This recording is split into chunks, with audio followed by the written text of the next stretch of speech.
bagaimana menjaga tali pusat ya.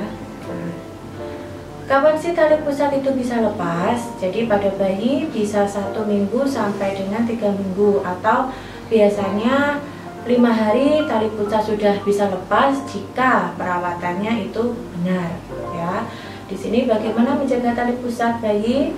Menjaga tali pusat agar tetap bersih, yang pertama tidak perlu membasuh tali pusat dengan alkohol atau iodin. Cukup bersihkan dengan air saja jika tali pusat kotor ya. Kemudian mengeringkannya juga harus menggunakan kain yang lembut atau mengipasinya hingga kering. Hindari juga memberikan minyak, bedak, jamu atau obat herbal tertentu di sekitar tali pusat. Jadi ketika membersihkan tali pusat, personal hygiene-nya kita tidak perlu memberikan kain kasa yang ditetesi dengan air atau ditetesi dengan alkohol atau iodin. Biarkan kasa tersebut bersifat kering ya, biar tali pusatnya itu cepat kering dan cepat lepas ya. Kemudian di sini ibu harus membiarkan tali pusat terlepas secara alami ya. Jangan memaksakan untuk melepas tali pusat dengan menariknya ya, karena dapat menyebabkan perdarahan dan infeksi. Karena di situ ketika tali pusat masih menempel di tubuh bayi, ketika kita menariknya pasti akan terjadi perdarahan dan takutnya nanti infeksi juga pada bayinya. Kemudian selama tali pusat masih menempel, mandikan bayi dengan cara membasuh badannya dengan waslap. Jadi jangan dicelupkan langsung tubuh bayi ke dalam bak ya.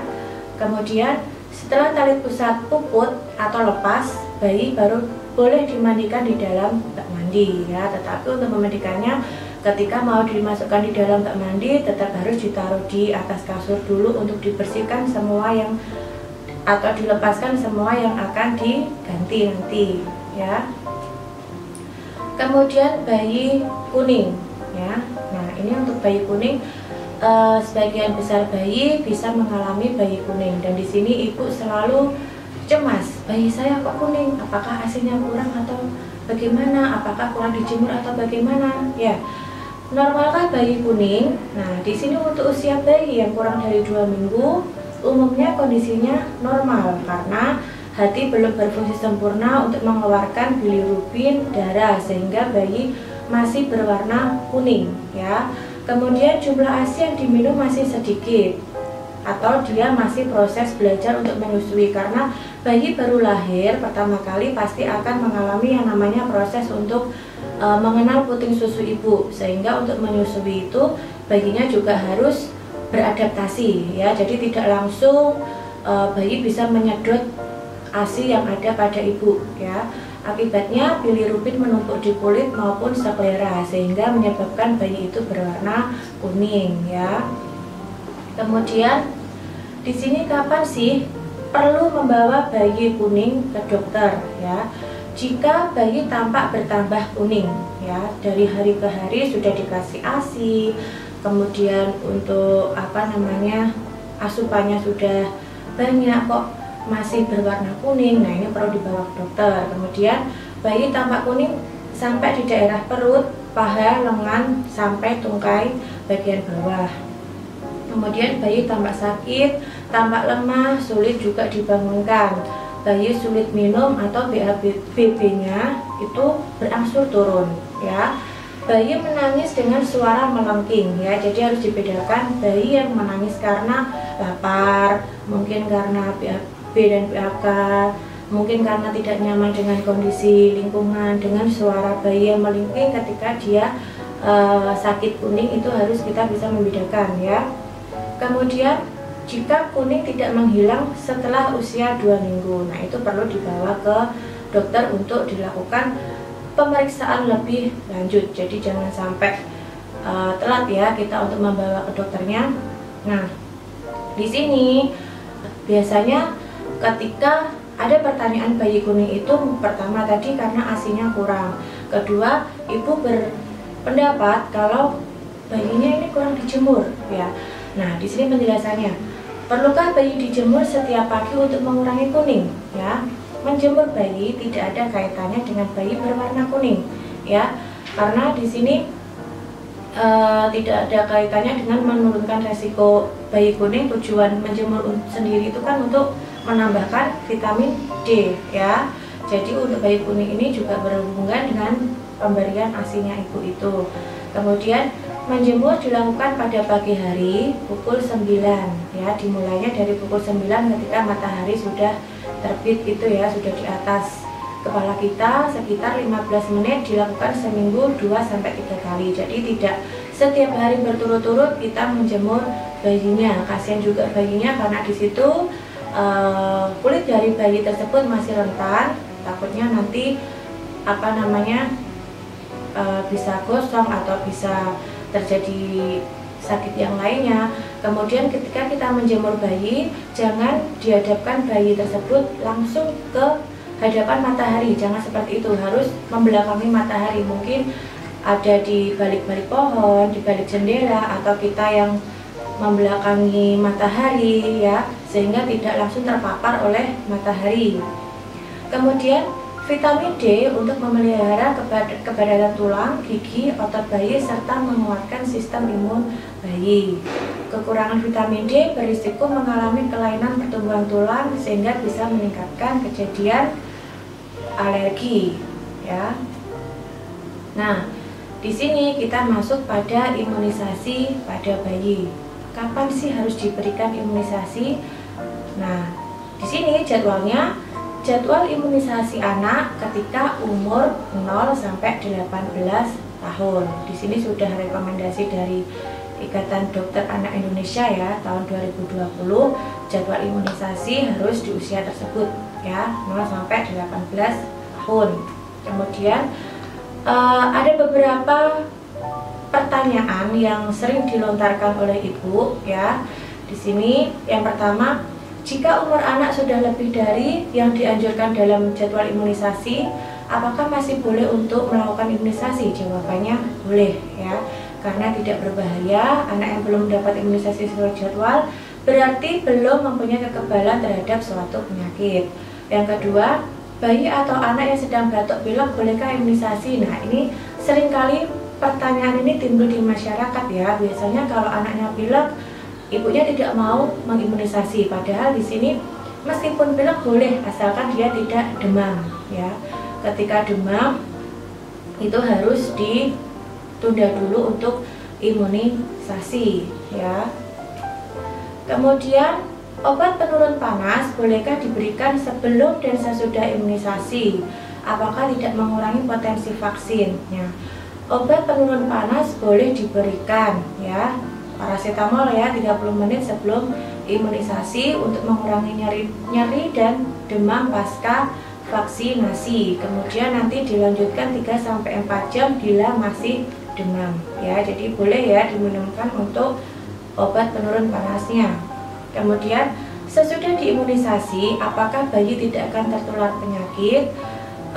Di sini penjelasannya, bayi atau anak yang telah diimunisasi dapat tertular penyakit, namun jauh lebih ringan dibanding dengan bayi yang belum diimunisasi secara alami.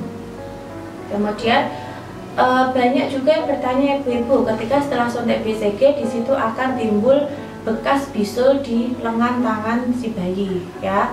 Di situ ibu sudah cemas apakah vaksinnya gagal atau bagaimana, padahal memang reaksi dari vaksin BCG atau imunisasi BCG memang timbul bisul di lengan dari bayi tersebut ya. Itu sangat normal sekali ya. Kemudian setelah pemberian polio oral, berapa jarak waktu boleh diberikan untuk ASI atau subor ya.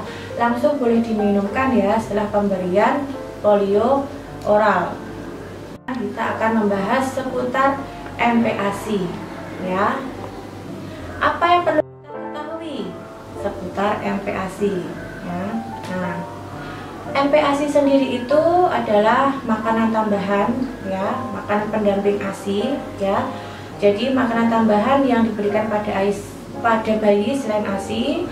Di sini pemberiannya secara perlahan-lahan sampai bayi belajar makan hingga terbiasa dengan makanan-makanan yang disediakan oleh keluarga ya. Jadi untuk pemberian MPASI sendiri ini bisa ketika sudah lebih dari 6 bulan atau ketika menginjak 7 bulan atau ketika di sini bayinya sudah mulai bisa merangkak atau bisa mulai tengkurap, di situ berarti sudah perlu untuk tambahan nutrisi atau sudah bisa diberikan untuk MPASI-nya. Nah, mengapa MPASI harus diberikan? Jawabannya, seiring dengan bertambahnya usia bayi, ASI saja sudah tidak bisa mencukupi kebutuhan nutrisinya. Karena sudah semakin banyak aktivitas bayi, pasti bayi membutuhkan untuk asupan nutrisi yang banyak juga, sehingga dibutuhkan MPASI. Kapan MPASI dapat mulai diberikan? Nah, yang pertama adalah saat ASI saja tidak mencukupi kebutuhan nutrisi bayi. Yang kedua, ketika bayi sudah menunjukkan tanda siap makan, ya biasanya muncul saat bayi berusia 4-6 bulan, ya. Sudah siap untuk tanda siap makan itu artinya yaitu seperti yang saya katakan tadi, dia sudah mulai bisa duduk dengan dibantu oleh orang tuanya, kemudian dia sudah bisa untuk tengkurap. Nah, di situ untuk aktivitas bayi sudah mulai bertambah sehingga asupan nutrisinya juga sudah bisa ditambah, ya. Sistem pencernaan dan kemampuan oromotorik bayi sudah siap untuk menerima makanan. Ini adalah waktu bisa diberikan MPASI.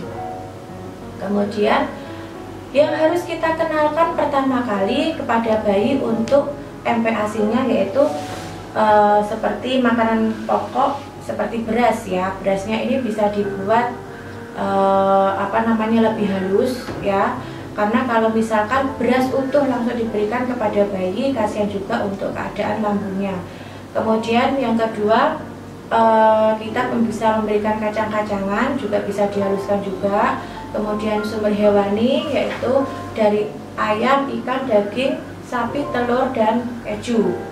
Kemudian dari sayuran dan buah berdaun hijau serta orange, yaitu contohnya bayam, brokoli, wortel, dan pepaya. Nah, ini adalah beberapa contoh MPASI yang harus diperkenalkan pertama kali kepada bayi.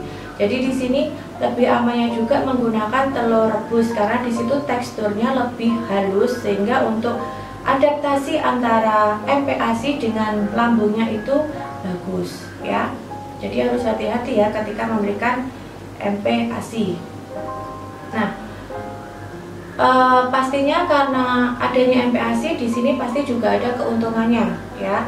Apa keuntungan MPASI buatan pabrik dibanding MPASI buatan sendiri? Karena kebanyakan ibu sekarang itu bisa untuk lebih cepatnya membeli MPASI buatan pabrik, misalkan seperti bubur, kemudian roti. Nah, itu kan bisa diberikan oleh ibu untuk MPASI dari pabrik. MPASI buatan pabrik di sini hemat waktu yang pertama. Kemudian sudah difortifikasi dengan zat besi, seng, yodium, dan vitamin D untuk memastikan kebutuhan nutrisi bayi tercukupi. Kemudian keuntungan MPASI buatan sendiri lebih murah, lebih kaya rasa, tekstur, dan aroma juga. Jadi kita bisa memperkirakan dari kebersihan untuk MPASI itu sendiri yang akan diberikan kepada bayi, ya. Nah, demikian tadi isi dari buku serba-serbi perawatan bayi di rumah, ya, oleh Dr. Lulu Nur Aziza, spesialis anak. Kurang lebihnya nanti bisa dibaca ya di sini, ya. Terus demikian sudah untuk pemaparan saya hari ini, ya. Jika ada yang perlu ditanyakan bisa disampaikan di kolom komentar Iksada TV, ya. Terima kasih. Saya akhiri. Wassalamualaikum warahmatullahi wabarakatuh.